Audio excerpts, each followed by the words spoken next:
इस चैप्टर की शुरुआत में हम देखते हैं जहां पर सॉन्गयोन डैन की ऐसी पावर को देख कहती है, ओह नहीं, मैं पूरी तरह से गलत थी। उसी समय डैन शांत होते हुए कहता है, तो अब मैं यहाँ से जाना चाहूंगा। उसे ऐसे जाते हुए देख सॉन्गयोन पीछे से कहती है, मास्टर डैन प्लीज रुकिए। पर डैन सॉन्गयोन के बातों पर बिना ध्यान दिए वहाँ से निकल जाता है। डैन उसे पीछे से जाते हुए देख सोच रही थी, मुझे उस पर्सन के पास इस तरह आने से बचना चाहिए था। मेरे लिए यह सोचना एक गलती थी कि उसे पैसों से फुसलाना आसान होगा। केवल उसके अपीयरेंस और ग्योबैंग के साथ उसके रिलेशनशिप के कारण मुझे सावधानी से उसके पास जाना चाहिए था और अपने प्रति उसके विश्वास को हासिल करना चाहिए था। उसी समय पीछे से जियोन डोसो कहता है, मुझे लगता है कि वह पर्सन काफी ही ज्यादा सेंसिटिव है। जिसके बाद वह सोचता है, मास्टर डैन, क्या यह उसके फैमिली नेम है? डैन, मैं उसकी बातों से ग्योबैंग के शब्दों को पहचान सकता था, साथ ही उसकी नीली आंखें। क्या यह हो सकता है कि जिसे यंग लेडी ढूंढ रही है यह वही पर्सन हो? और वह अपने सोच से बाहर आते हुए कहता है, वैसे भी मिस डैन मॉम, क्या हम इस मैटर पर अब डिटेल में बात कर सकते हैं? पर सॉन्गयोन तो अभी भी सोच में पड़ी थी डैन को लेकर। वह सोच रही थी, मुझे उसके लिए बुरा लग रहा है, लेकिन यह अच्छी बात है कि मुझे उससे काफी ही ज्यादा अच्छी इन्फॉर्मेशन मिल गई है। मेरे लिए इतना काफी है। साथ ही यह इनफ होगा कंफर्म करने के लिए कि योम साएक ने 20 साल पहले मयोंग फैमिली के साथ एक समझौता किया था। अब मुझे बस इतना करना है कि वह जगह ढूंढनी है जहाँ योम साएक रहता है। उतने में ही डैन भी उस जगह से बाहर निकल गया था। उसके सामने एक पर्सन था जो कहता है, ग्रीटिंग मास्टर डैन। डैन उसे देखते हुए कहता है, हाँ तुम कौन हो?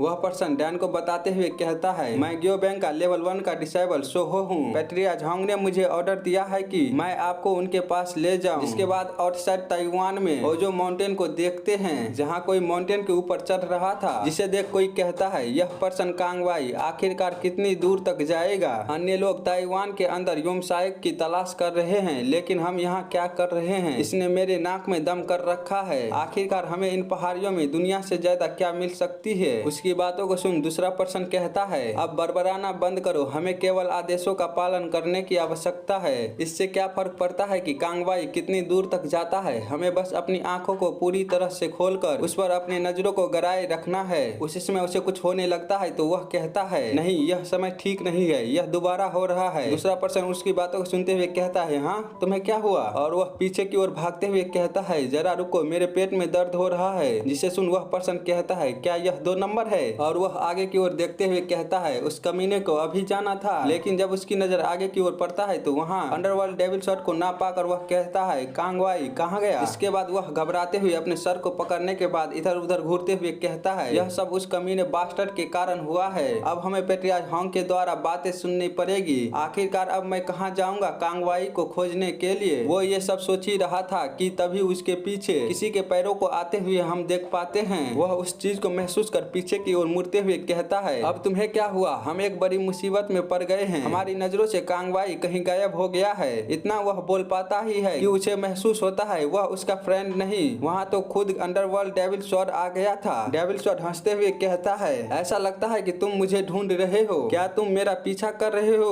तुम छोटे कमीने चूहे कहीं का? डेविल शॉट को ऐसे अचानक अपने आगे देख वह पर्सन काफी ही ज्यादा घबरा जाता है। वह गिरते हुए पीछे की ओर जाने लगता है, लेकिन डेविल शॉट उस पर बिना कोई दया दिखाए अपने सिल्वर वायर को उसकी ओर फेंकते हुए उसके गले को पकड़ लेता है। वह पर्सन घबराते हुए कहता है, आखिरकार अब यह क्या है? उसके शब्द खत्म होने से पहले ही हम एक चीख को सुनते हैं, जिसके बाद हम वहाँ खून के उड़ते हुए देखने के अलावा और कुछ नहीं देख पाते। जिसके थोड़ी ही देर बाद हमें पता चलता है कि उस डिसेबल को मारने वाला डेविल शॉट नहीं होता है, बल्कि कोई और ही होता है, जो कि डेविल शॉट के पीछे आकर खड़ा था। डेविल शॉट उसे देखते हुए कहता है, आखिरकार तुमने उसे क्यों मारा? जिसके बाद वह कहता है, ग्योबैंग से एक भिखारी इतनी दूर से यहाँ क्यों आएगा? वह किस चीज को ढूंढ रहा था? अगर यह सच है कि वह मेरा पीछा कर रहा था तो इसके पीछे कौन हो सकता है? मेरे पास इसके बारे में जानने के लिए काफी ही ज्यादा क्वेश्चन है। खैर अभी के लिए इसे छोड़ो, मुझे तुम दोनों से मिलकर अच्छा लगा। मैंने सुना है रेड वाटर बिल्डिंग पास में ही है, लेकिन वह मुझे नहीं मिल रहा है। मार्वेलियस आयरन आर्चर, क्या तुम मेरी मदद कर सकते हो? आयरन आर्चर उसकी ओर एक सेकंड देखने के बाद कहता है, हो सकता है कि अभी और भी बैगर बचे हो, इसलिए इस जगह को अच्छी तरह से सर्च करो। हम किसी को भी रेड वाटर बिल्डिंग की लोकेशन का पता नहीं लगाने दे सकते।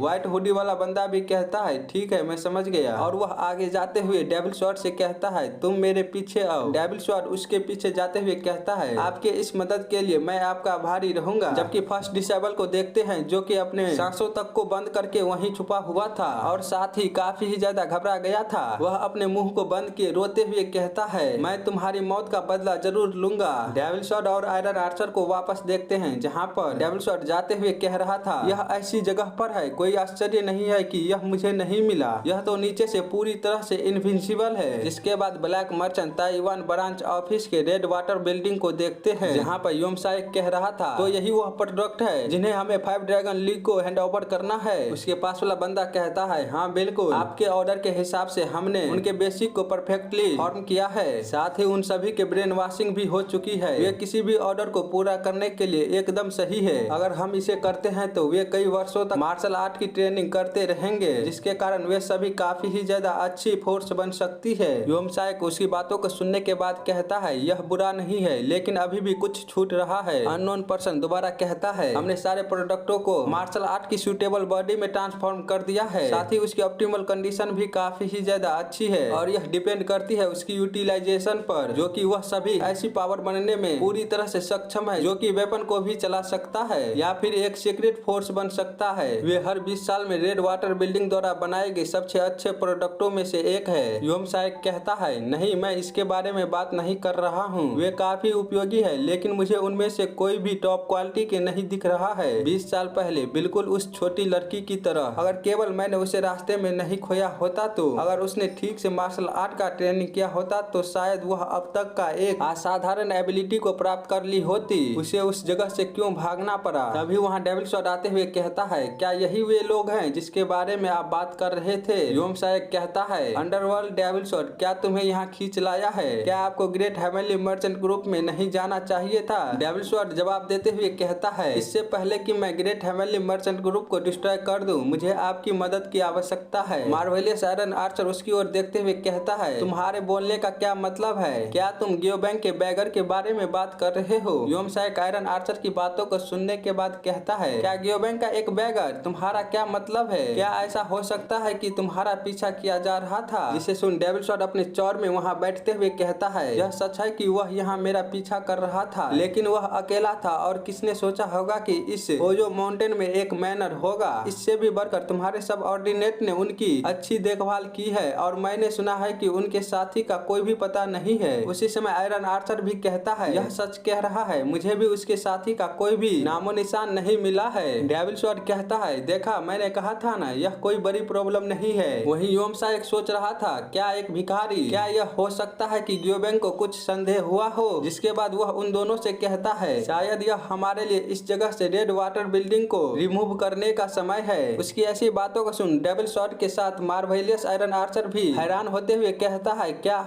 और वह बताता है, आप 20 वर्षों से इस फैसिलिटी को डेवलप कर रहे हैं, क्या आपको नहीं लगता कि यह इतनी बर्बादी होगी? योमसाइक आयरन आर्चर की बातों को सुनते हुए सोचता है, हालांकि यह सच है कि 20 सालों से डेवलप इस जगह को हटाना रिग्रेटेबल होगा, पर जब जरूरत हो तो हमें निर्णायक रूप से हार माननी चाहिए, क्योंकि गियोबैंग का भिखारी यहाँ एक बार आ चुका है, तो इसका मतलब है कि वे कभी भी आ सकते हैं। और वह आयरन आर्चर से कहता है, मार्वेलियस आयरन आर्चर, प्लीज प्रोडक्टों के साथ कल भोर में 5 ड्रैगन लीग में जाएं। मैं हर चीज के लिए पहले से ही तैयारी करूंगा, आपको चिंता करने की कोई भी आवश्यकता नहीं है, क्योंकि जब तक मुरियम के डिफरेंट क्लैनों के बीच कॉन्फ्लिक्ट रहेगी और जब तक मिंग और मंगोलों के बीच भी कॉन्फ्लिक्ट रहेगी, स्लेव ट्रेड कभी नहीं रुकेगा, क्योंकि 5 ड्रैगन लीग के पास कोई भी ऐसा सिंगल ऑर्गेनाइजेशन नहीं है जो उन्हें इतना मुनाफा कमा कर दे सके जो कि ब्लैक मर्चेंट उन्हें देते हैं। यही वह कारण है जिसके कारण वह हमें कभी नहीं छोड़ सकते, वह इतने ह्यूज अमाउंट को कभी नहीं इग्नोर कर सकते जिसके लिए वह बच्चे का भी स्लेव ट्रेड करते हैं। बाय द वे, आपको अंडरवर्ल्ड डेविल शॉट हमसे किस तरह की मदद चाहिए? डेविल शॉट एक इविल स्माइल देते हुए कहता है, मुझे तुमसे ऐसी मदद चाहिए जिसमें तुम मेरे लिए कुछ खोज कर लाओगे। जिसके बाद सीन कट होकर गियोबैंग के ताइवान ब्रांच ऑफिस को देखते हैं, जहाँ पर वही दूसरा फर्स्ट डिसेबल ओल्ड बैगर के सामने घुटनों पर था और ओल्ड बैगर पूछ रहा था, तो तुम बता रहे हो कि लीगल को मार दिया गया है ओजो माउंटेन पर ताइवान के बाहर? वह पर्सन कहता है, हाँ, जैसे आपने हमें ऑर्डर दिया था, हम कांगबाई को फॉलो कर रहे थे। जब मैंने अपने स्थान को छोड़ दिया क्योंकि मुझे खुद को राहत देने की जरूरत थी, उसी समय लीजोल को कांगबाई और उसके साथियों ने मार डाला।